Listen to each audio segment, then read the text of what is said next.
Thanks for tuning in live on Proline TV, the Our Lads Football Network. I'm your host, Greg DePalma, as we take a look at the Baltimore Ravens this offseason.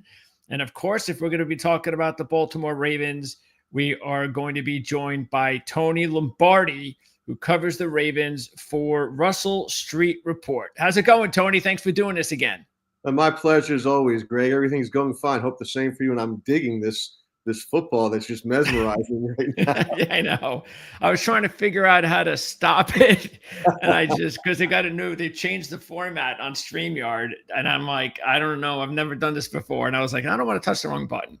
I thought maybe you took hypnosis since the last time we saw. Yeah, I let it spin out. So anyway, the Baltimore Ravens, of course, one of the more highly successful football programs going, had a ton of draft picks to go over, and very surprising for one of the top teams in the league to have this many draft picks. What do you think? Was there a specific strategy for that? Because there had to be. This wasn't by accident. Is that because they really feel they have to replenish the back end of the roster?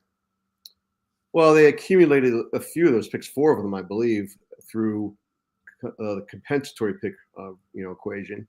And so they lost guys last year. They picked up draft picks this year. And that's been something that the Ravens have led the league in for a number of years, compensatory picks. And Eric DeCosta has been on record saying many times that he looks at draft picks as draft capital, and that gives him some maneuverability on draft day if he wants to take it, or if guys fall into their lap that they want, they'll use the picks. And I really thought that I can't see a situation where 11 of these guys make it on the team. And then I thought, if 11 guys can't make it on the team, but they were drafted, let's say only 9 of them make it, are the 2 other guys going to hang around on the practice squad, or does somebody else swoop in and take them? So I really thought that the Ravens would either trade up in the draft or trade picks in 2025 for picks in 2026. But neither of those things happened. They took 11 guys, and now we'll see what they do.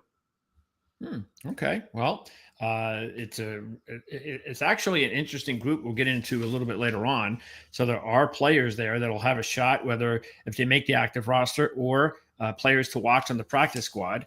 What I want to do first of all, because we don't have to talk about, I guess we might as well just for 2 seconds, because we kind of left it off last conversation talking about Justin Tucker. You had predicted that he would be here, and he's not. And of course, the team went out and looked like they might have filled his spot. I mean, they hope they filled his spot. Anytime you go with a draft pick, it doesn't guarantee anything. And Tyler Loop definitely considered one of the top kicking prospects around. So, that's going to be an interesting camp to find out if this rookie can handle the job. Yeah, and you won't know that, Greg, until there's 3 seconds left on the clock and Ravens are down by 2 points and he's lining up for a 53-yard field goal. So, I don't know. I hope he makes it that far. Yeah. Right. I mean, the guy has a great leg. They did bring in another kicker from, I don't recall which school. Wyoming. That's right. I knew it was somewhere out west. And so they brought that guy in for a little bit of competition, maybe take some of the pressure off during camp or take some of the workload off during camp. But we'll see which of those 2 guys emerges as the heir apparent to Justin Tucker. And those are big, big shoes to fill. I mean, there's pressure enough as a rookie coming into a team that's expected to compete for the Super Bowl, much less to take over for a guy who's considered by some to be the greatest place kicker of all time. So there's a lot of pressure that goes along with that. And, he can be lights out in practice. Maybe he hits a couple 70-plus yarders in practice, but until he does it between the lines on Sundays, it doesn't mean anything. Yeah, and they also used up one of the picks. And again, this is going to happen when you have this many picks. You're going to have to use a few of them on special teams. And I know we have LeJontay Wester as potentially the top kick returner, and that's not a big surprise. I mean, he's got that ability. I don't know whether or not he's going to have too much of an impact as a receiver, but he's got the ability to make some plays. I know he came from, I believe, Florida International, FAU, forget which one it was, and then went to Colorado last year. They went to Colorado, right? He was out there with Dion this past year. Yeah. So is that what you think that pick was for? More special teams related than Totally, okay. because last year, if you paid any attention to the Ravens, they really struggled with finding a punt return. I mean, even a guy that would just come up and catch the ball in traffic. We had so many guys that would just let the ball hit, and after it hit, it bounced further into their territory by 20 yards, and then a 35-yard punt turned into a 55-yard net punt. So they needed somebody to at least come up and catch the ball, and they didn't even have that last year. So anything, a warm body who can catch is a plus in that regard in 2025. Okay. So you think that because I see we only have him as a kick returner, you think that he's definitely going to get the opportunity to be a punt returner as well? I do. I do think he'll get that opportunity. Whether he does anything with that remains to be seen. But yeah, the punt returning was. See, I think that the Ravens sort of feel that the way the geometry works in those kick returns now is more conducive to a running back than it is, the traditional kick returner that we've seen for many, many years, like the Devin Hesters of the world. Because the way the line's set up in front of them, it's like they're reading blocks, they're reading holes, and they're trying to go through a hole. So it's really lined up to be more of a running play than it is anything else, more than the traditional kick return. So we'll see what happens there. But I think he's going to be the punt returner, and time will tell. If he goes out there and practice and starts dropping the ball all over the place, that's something that John Harbaugh is not going to stand for. No, not at all. Okay. Let's flip the switch or flip and actually start with the top two picks on defense, which is prototypical Baltimore Ravens 101, how to draft. Just sit back and let some really good talented players drop right in front of your lap. Don't overthink it. Just go ahead, make the pick, and grab these talented kids. And that's what they did with these two picks, including, of course, starting with Starks overall. I mean, this kid had the talent to be a top 10 pick, but he's a safety. The NFL doesn't value safeties anymore, or at least they don't appear to. So he drops almost out of the first round, which is just crazy for how good this kid is. Really nice player, really fits. He checks a lot of boxes off for the Ravens because they wanted a guy who was a rangy, center fielder, a guy who would help Kyle Hamilton become that Swiss Army knife kind of player that he was in 2023 when he was an all-pro, and get back to that. Kyle Hamilton had a good year in 2024, but he didn't make as many plays because he was asked to be that last line of defense on the back end of the defense. So this year, with Malachi Starks coming on board with the Ravens believe that they not only got a really productive player who could probably be productive as a rookie, but they're able to take their all-pro guy and put him back in a position that they'd really like to move him around in. And I would think, too, that Chuck Pagano, who was just added to the Ravens coaching staff this offseason, Chuck had been with the Ravens for a few years before going to Indianapolis as the head coach.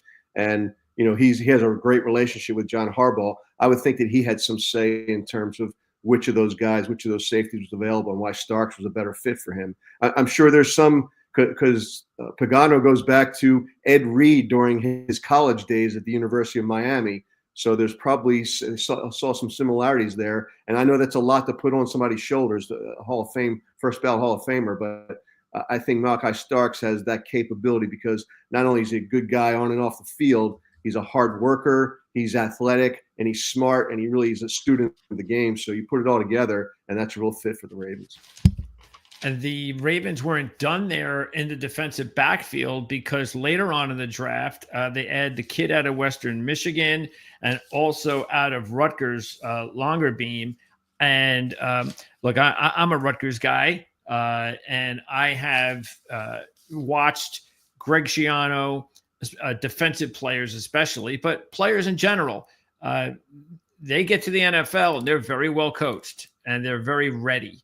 And I don't think anything less of Robert Longerbeam. I think he's going to fit in really well with the Ravens. And so what do you think about those two pickups late in round 6?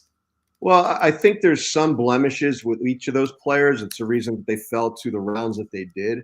But that being said, there are some skill sets there that I think are something that the Ravens can work with for sure. With Kone, is it Kone or Kone? I don't even know. Is it Bilal Kone? Yeah, I've said Kone myself, so I haven't anybody else. Let us know, viewers. But yeah, Yeah, I wasn't sure, but I'll he looks like a guy that has all the try to figure skills that out myself. that you want in a solid corner, but I think some of his size probably holds him back a little bit. It's like the NFL is looking for those guys that play the perimeter, a boundary corner. They want to have a little bit more size than he has, but other than that, it looks like he's got the skill sets to project into a fairly decent slot corner. And I think that's becoming more and more of the norm, or more and more of a part of the base defense, a slot corner. So yeah, I like that pick for the value in the 6th round. And the same with Longerbeam. He's got some skill sets, and you said you've seen him as a fan of Rutgers, and I think he's a guy that, coachable, smart, loves the game. Guys that like that, the Ravens really adapt to, particularly John Harbaugh's administration, and I think they'll work with him. And he was not going to be a guy that's going to contribute much, I don't think, in the first year, maybe on special teams, but he's a guy that could help them down the road. It's actually Kone. Okay. So there we go. I was wrong on both pronunciations.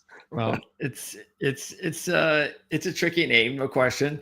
And this is a player too that I believe he started out at Indiana State, went to community college, and here he is in an NFL camp looking to latch on. So that's 3 picks. Then they started off by adding a Woozy in free agency. They did sign 5 other UDFAs. So there's an awful lot of newness back there. And we still don't know about TJ Tampa either. So this is going to be a very interesting camp for the defensive backfield. Yeah, they got Kane and Bo Braid from Maryland last year, and he showed signs. But I think those guys are going to be good safeties long term. But, Greg, I think that their skill sets speak more towards being an in-the-box kind of safety, not a guy like Malky Starks, because he's a guy that can be that center fielder. Kyle Hamilton's shown that he has that ability. Or Darius Washington shows that he has that ability, although he's injured. But I think these other guys, there's talent there. It's a question of how do you fit them into the defense, and where do you put them in places to succeed? So, by the way, what is Washington's status right now? He is just had surgery on his Achilles. John Harbaugh was just talking about that today. He had what was called a clean tear, which apparently is easier to fix. And Darius Washington has said expect him back in November. So they're looking at maybe he comes back for the playoffs and is ready to go. We've seen guys with Achilles injuries come back in the same season. It happened to Terrell Suggs a few years back while he was a Raven. So it's possible. Okay. So an even bigger reason why this was a great pickup by the Ravens, a very timely one to add Starks to that secondary. All right. Let's now talk about the second pick, which again, the Ravens able to sit back and allow a bunch of other teams to pass on Mike Green. And we can only guess that a lot of that had to do with the off the field stuff. But knowing the Ravens, especially after what they just went through with Tucker, this is an organization that is not going to use up some of that expensive draft capital to add a player that might be an issue. There might be some personality issues here, especially with what happened with Tucker. So you got to believe, man, they give him a clean bill of you're okay, whatever the adverb you want or adjective you want to put in there, because the kid has got a lot of talent, and a lot of people thought he would have been a top 20 pick. Yeah, I think you touched on it, Greg. When you have something like what they're going through with Justin Tucker, what they had with Ray Rice years back, those kinds of things have left scars on the organization. So they're very careful about these kinds of guys that have off the field character questions, and they did their due diligence. And in that process, they came away feeling, well, if he happens to fall to us, we're not going to burn our first round pick on him. But if he happens to fall to us because other teams have these same concerns, then we're going to make him a Raven. And they did. And I was surprised that they made the pick. I wanted them to make that pick. But when they turned in that card, I was like, yes, they checked the boxes. They checked the background of this guy. They got comfortable with him. He's got all the talent in the world. I know he's a little bit undersized for that position, but he makes up for it with his swim moves and his spins, and he even does the bull rushes, as we saw at the Senior Bowl. Just ran over I think it was a first-round tackle that was taken during the Senior Bowl. So I think he's a guy that has all the natural talent. Like I said, a little bit undersized, and maybe he got a ding here and there from some teams because he played in a small school and didn't always face the top level talent. But that tape against Ohio State looked pretty good, and I guess the Ravens thought the same. All right, sticking on the defensive side, and we can also take a look at let's go at linebacker, because in the 4th round, the Ravens went with Teddy Buchanan, a player that was at the lower level. I believe he was with the FCS for several years, and then became a first-team ACC linebacker in his 1 year at Cal. So what do you think the decision was there to grab Buchanan in the 4th? Personally, I love the way the guy plays. Like his hair's on fire. He's just all over the field, explodes to the ball, just as a guy sideline to sideline that's really good. I think where he'll struggle in the NFL is when he has to shed blockers that are coming right at him. You know, if a Pat Ricard, obviously he's going to be his teammate, but if a Pat Ricard-like player comes at him, I think he might struggle to shed those kinds of blockers. But other than that, sideline to sideline, he's good in man coverage, and I expect him to be an instant plus for the Ravens in special teams. So that, and when you look at who the Ravens lost this offseason, one of those under the radar guys who made contributions to the team that signed somewhere else, that was Chris Board, did a nice job in those special team situations and in coverage as a linebacker. So I could see Teddy Buchanan doing the same thing.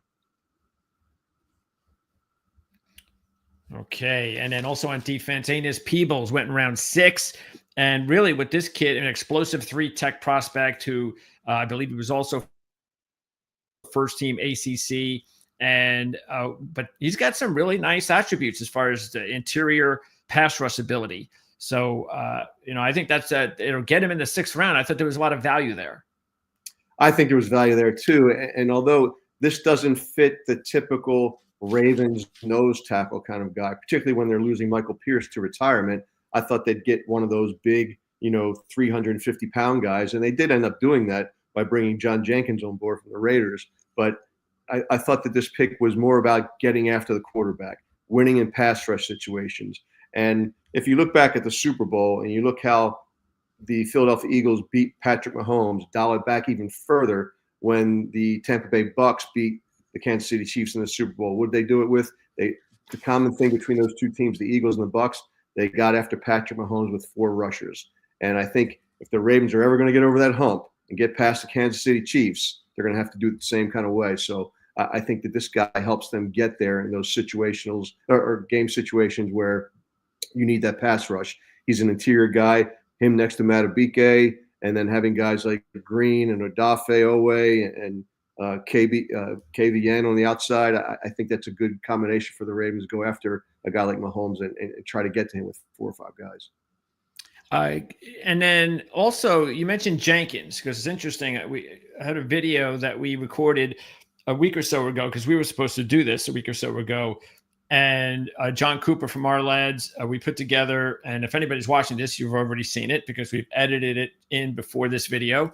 And John talked about the need to add, and he was expecting the team to add another defensive tackle at some point. And lo and behold, just a few days before this interview, that's exactly what they did, adding John Jenkins.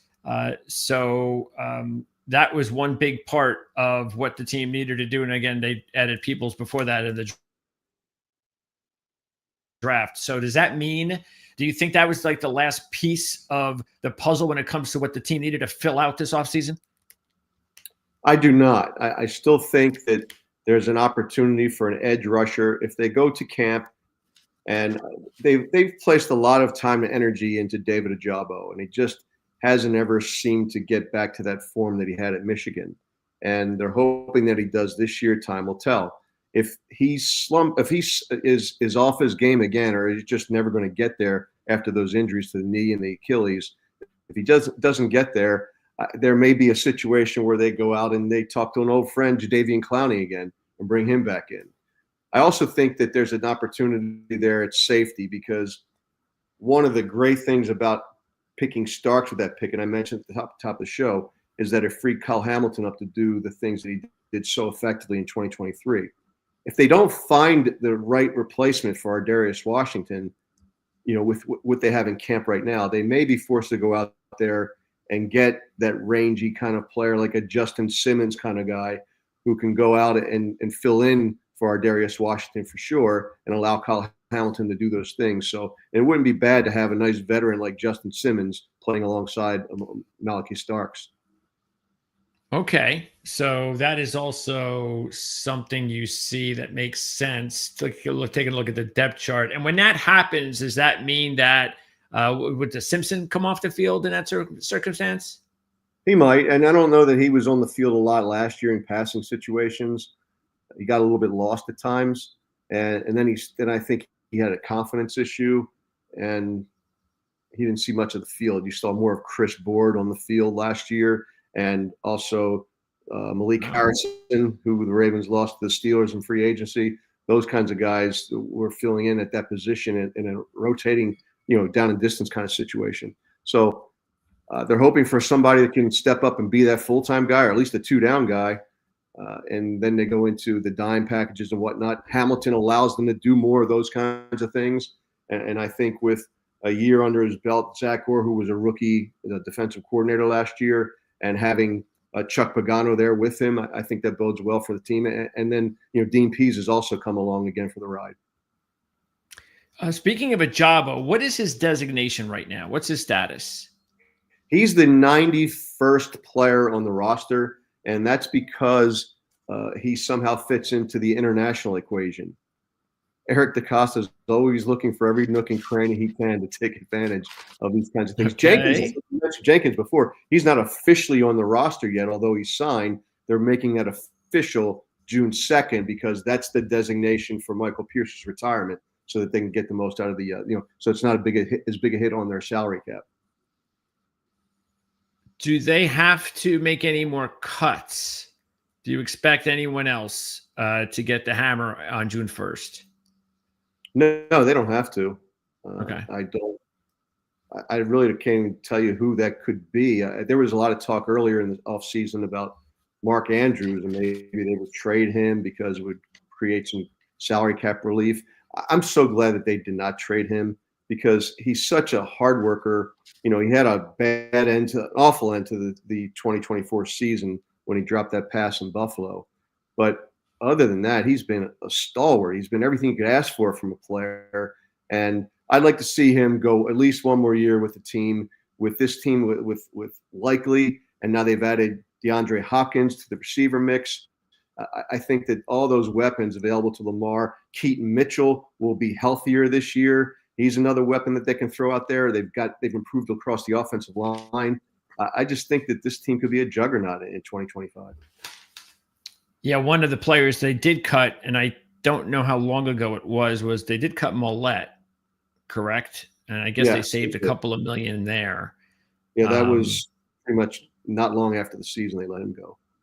Okay. All right. So let's see. On defense, before we move over to offense, because I think we've hammered it here, and that is linebacker. So we've already talked about the 2 draft picks. But what about the 2 UDFAs? Because they're, and I know mostly everybody, and I get it, and most people should talk about Jay Higgins because he had a decorated college career at Iowa. But I'm a big Chandler Martin fan.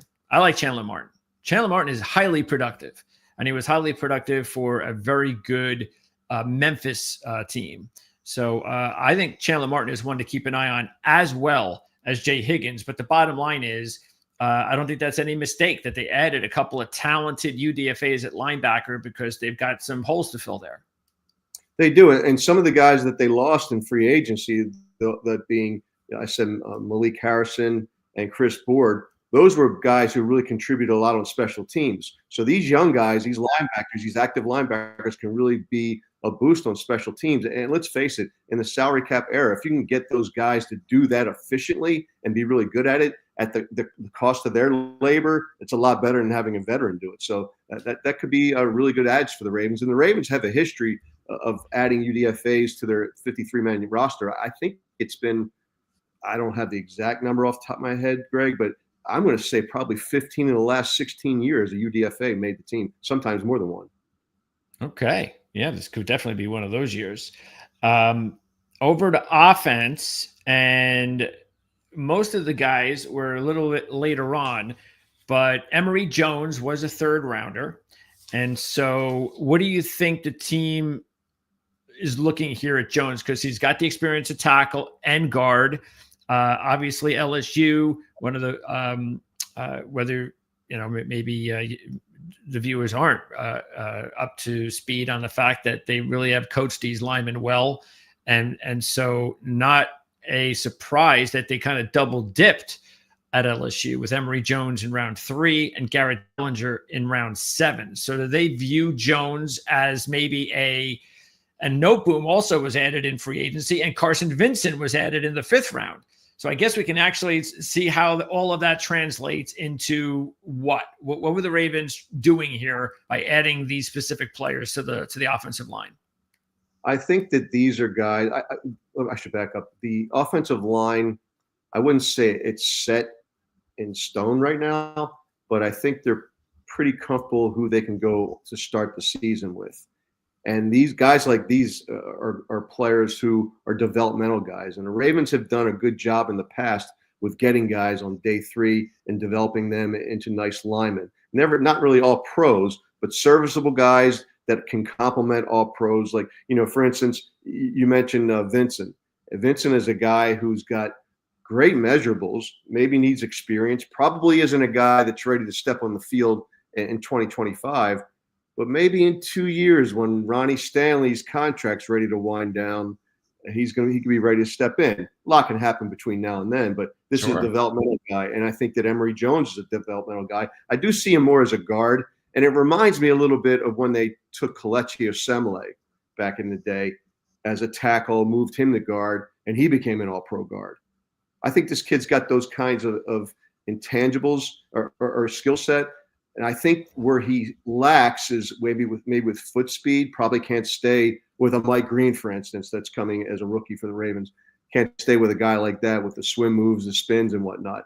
But I think you take away that deficiency with lack of foot speed, you move them inside, and all of a sudden that deficiency isn't such a deficiency anymore. And then they can let the other skills that he has take over and become a productive player. So I think that's the end game for Emory Jones.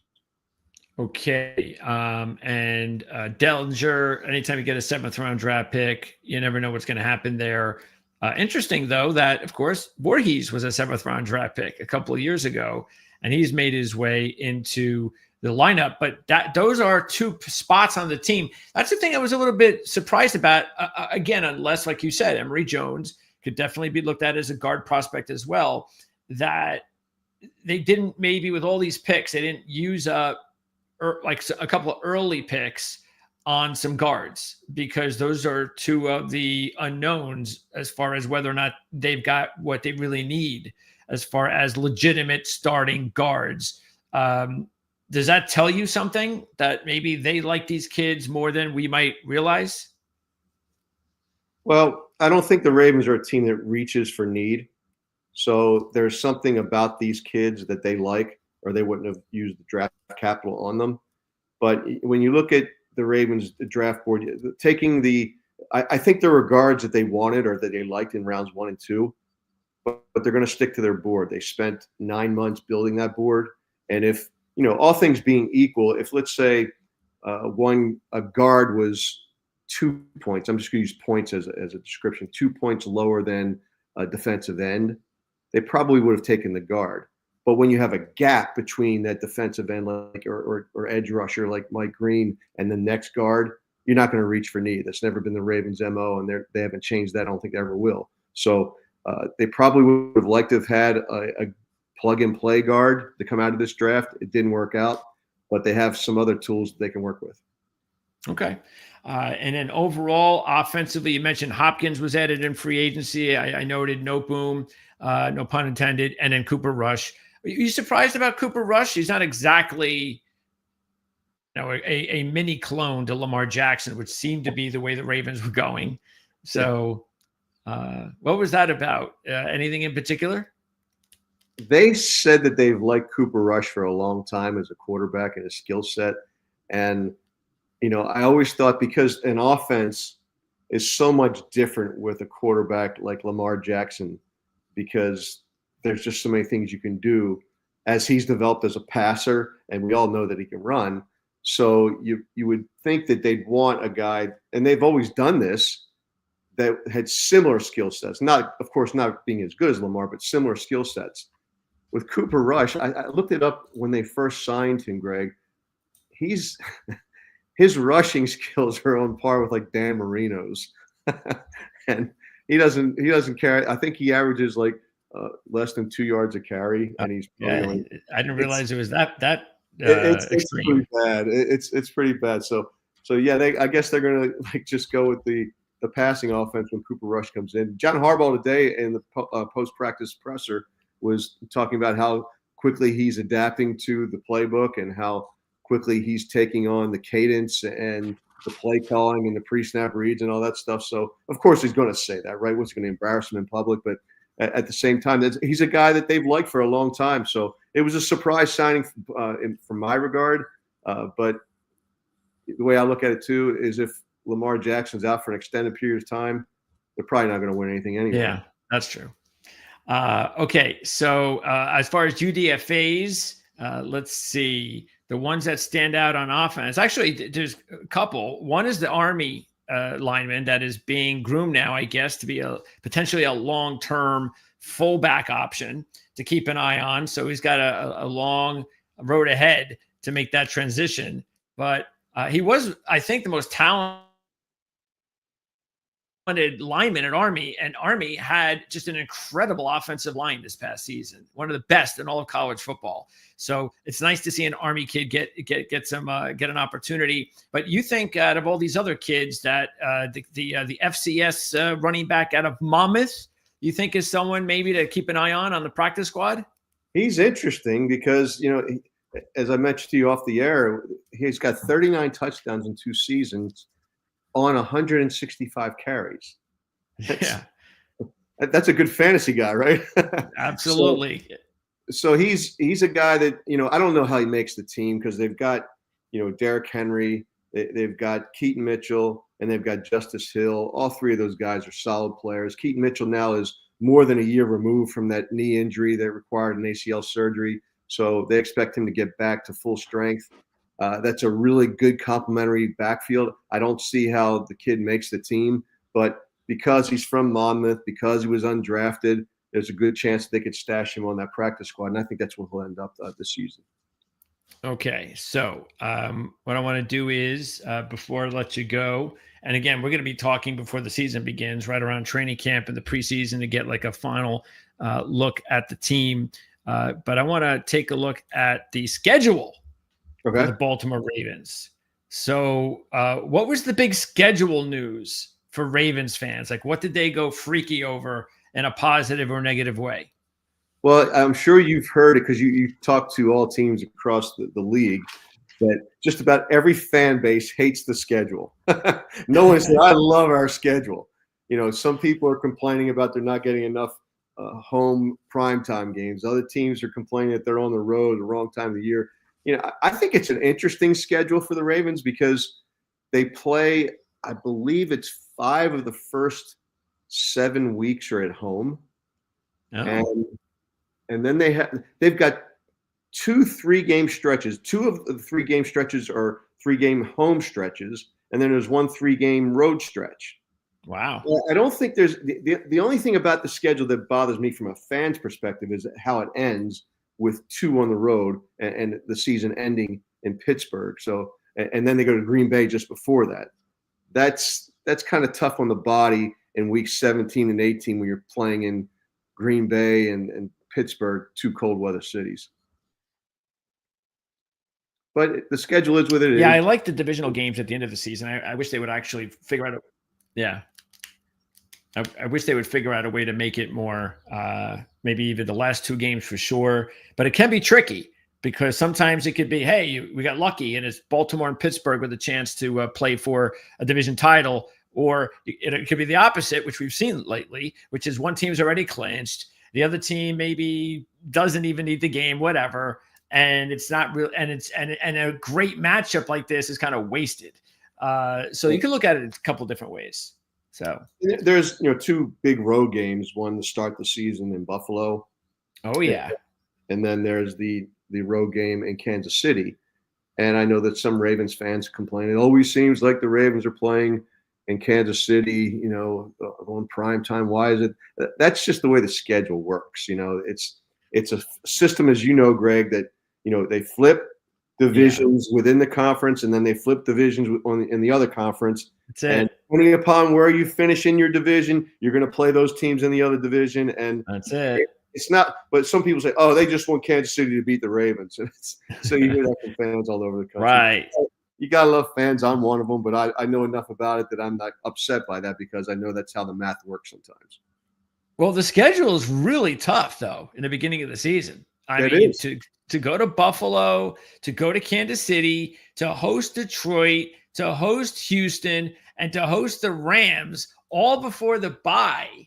I mean, Cleveland might be the only break you got in there in week 2, but that is that's every week except Cleveland. That is some tough football. It is. If they can emerge from that 3-2, that's probably a win, right? I would guess so. Anything over 500 would be a win. Absolutely. Because the rest of the season will look like gravy compared to that schedule. And then the bye comes in, not at a bad time. It's week 7. So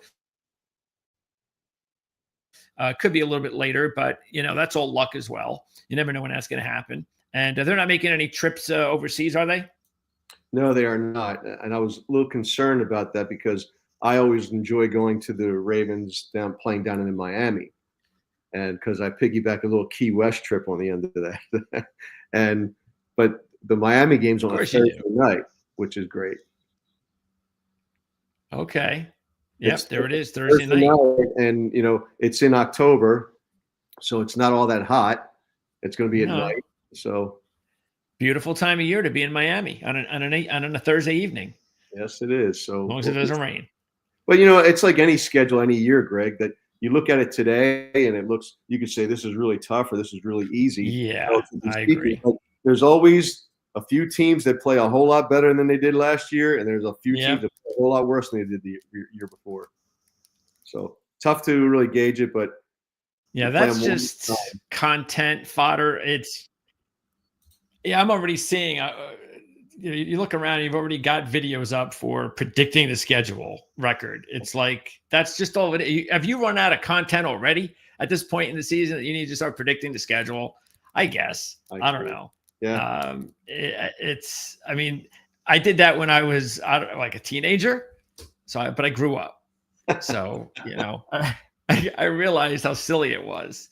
But anyway, it is fun to at least take a look, like you said, at the primetime games and whether or not, like the big part of that schedule being the pre-bye, how tough that's going to be for Baltimore and all that kind of stuff. So other than that, you're exactly right. We have no idea how these teams are going to be. And sometimes when you think it's going to be a tough schedule, it actually turns out to be an easy one and vice versa. So yeah, I mean, you look at teams like the Commanders. The Commanders had a terrific season last year, and it looks to me they've added some pieces that they're a threatening team in 2025. And the Ravens, John Harbaugh just announced that the Ravens are going to play. Well, they've had them on the preseason schedule, but they're going to add a practice session to that as well. And they're going to do the same thing with the Indianapolis Colts. That when they play them, they're going to play or have an extra day at their facility to play against the Colts in scrimmaging. And I've found that those scrimmages are a whole lot more fun to watch than the preseason games. It gets chippy. It gets really chippy. Yeah, well, that's great that they're putting that together. I know that the Jets and Giants stopped doing that a while back. I'm not sure if they're putting that back together, but that's the exact reason why. There was too much chippiness, and you want to avoid that because nobody wants to see their players go down in the preseason or, of course, in practice. That's for sure. Right. Okay. When they fight with their own teammates during summer camp. Yeah. They fight with the other guys during summer camp too. Yeah, exactly. You might as well, if you are going to fight, you might as well take it out on the other team, I guess. Exactly. So what's the latest at Russell Street Report? Is everybody, by the way, I really enjoyed that draft conversation on draft night, doing that live. Yeah, it was a lot of fun. Oh, and by the way, for the viewers out there, Remind everybody that this is the draft review guide that'll be out in about a month. This is last year's, but we'll have the draft review guide at ourlads.com available in about a month. And all 32 teams are basically profiled, the draft, key free agents, UDFAs, things of that nature, which is kind of why, part of the reason why, because I don't think I have Baltimore this year as far as my responsibilities. I would hope I would know that by now, but I don't. I used to. But either way, I still, even though they're not part of my responsibilities for the guide, I still like to pick Tony's brain. It makes me smarter as far as a Ravens guy, and I need to know everything about all these teams. And I always appreciate you taking the time out to educate me on this Raven team. And again, I'm sure we're going to have a lot of fun doing this again in a couple of months when it really matters. It's always a fun conversation, Greg. And as always, thank you for inviting me. Appreciate it. So for Tony Lombardi, don't forget, by the way, to check out the description area of the video on the on-demand video. That'll be in the next hour. When I post it, we're going to have links where you can check out where to find Tony, Twitter, as well as anything that Tony does on social media and Russell Street Report. So check that out. And of course, also check out how to purchase the Our Lads draft guide. So for Tony Lombardi, I'm Greg DePalma. Thanks for tuning in here on the Our Lads Football Network for Pro